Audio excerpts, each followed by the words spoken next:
D'abord, on a la trois mémoires. Moi, j'ai souvent quelqu'un, quand je discute à Blois comme ça, il y a un vieux militant qui dit « Moi, j'y étais, Moreux, j'y étais !» Ben oui, tu y étais, mais t'étais que là. Tu voyais pas ailleurs. Donc il dit « J'y étais, je sais. » Ben oui, mais tu sais peut-être où tu étais, mais ailleurs, tu n'y étais pas non plus. Donc tu sais pas. Donc c'est toujours un grand débat sur ce côté-là pour savoir que toute mémoire, à chacun de nous, est toujours une mémoire reconstituée. Les souvenirs sont reconstitués, c'est jamais exactement comme on les a, comme ça s'est passé, comme c'est vécu. Donc il y a cette mémoire individuelle, et quand j'allais voir les personnes, j'avais affaire à cette mémoire individuelle qui se rappelait, qui me disait c'est important pour ces événements-là, mais c'est insuffisant. Deuxièmement, il y a aussi une mémoire collective qui se fait. Une mémoire collective, on sait, on dit voilà la résistance, la libération, l'épuration, les ceci, les cela. Il y a une mémoire collective. Oui, ça s'est passé comme ça s'est fait comme ça a été comme ça. Et cette mémoire collective, elle imprime sa manière de voir. Je veux dire, hein. Et toute information qui vient à l'encontre de cette mémoire collective pose question pour ceux qui sont partisans, tenter de démêler de cette reconstruction mémorielle, c'est-à-dire analyser et critiquer toujours les documents, et puis les témoignages, et les rendre intelligibles, comme on dit.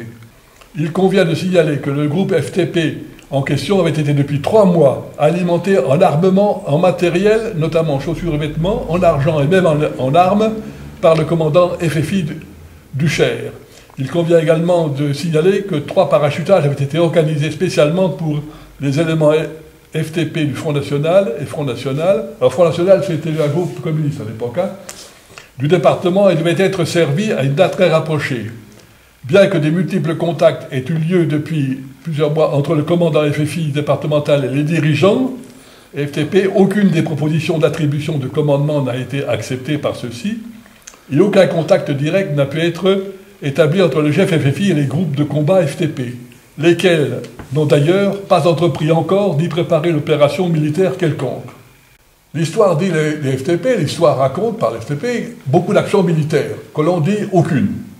Et le 16 avril, Morin est arrêté par la Gestapo et exécuté.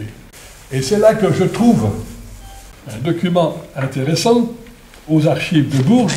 Avant de sortir son bouquin, Alain Raffestin demande à son ami Ribot, qui était directeur des archives, de lire le livre et lui dire voilà, est-ce qu'il est convenable, est-ce que je ne fais pas de grossières erreurs et tout ça. Voilà quelques-unes de remarques supplémentaires. Pour Borowkovitch, dit, vous savez quelle haine implacable il a vouée à son dénonciateur, le charcutier Morand. On le comprend, puisqu'il a été arrêté, torturé et puis déporté.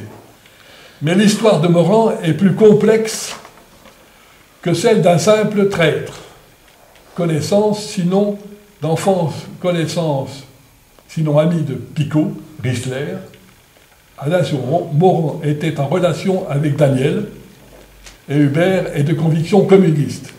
Il avait pour mission de se renseigner auprès de Picot sur les projets de la Gestapo en Sancerrois et de faciliter d'éventuels guet-apens pour l'élimination des agents français.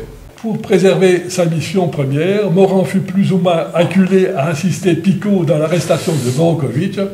Morand a bien été exécuté par Rissler et Dreyer dans le bois de Cravant à Charenton-sur-Cher, le 21 mai 1944, alors qu'il avait déjeuné avec les membres de la Gestapo à l'hôtel de la Bécasse à Bourges. Hasse, le chef Gestapo allemand, avait appris du chef FTP Bujon que Morand cherchait à organiser un attentat contre Picot, École et Paoli. Et même pour une opération à Vailly-sur-Saône, où le maire de Vailly a été tué par les mêmes gars que ceux contre mon père, FTP. 5 ans après, on marque encore tué par les Allemands. J'ai dit à la journaliste, qui était jeune, Bermeno m'a toujours dit, j'ai pas tué par les Allemands. Mais je dis, personne n'a réagi. Personne n'a réagi parce qu'en marquant tué par les Allemands, alors qu'il a une plaquette à la mairie de Vailly, puis un stade à son nom. Mais tué par les Allemands, ça arrange tout le monde. Il y a un groupe de personnes qui vous disent. On avait un groupe de personnes qui ont l'air de dire, c'est pas vous, Moreux, fils de fascistes, qui allait faire l'histoire de la résistance. Vous avez le groupe des personnes, en général, je comprends, les élus, des élus qui disent, ces affaires-là, faut mieux pas en parler. Il y a une histoire de Saint-Jean qui a été faite par quelqu'un d'honorable, Car il y a des gens, des amis de mon père, qui parlent de 44, 45, mais qui ne parlent pas d'histoire de mon père, qui était importante à l'époque.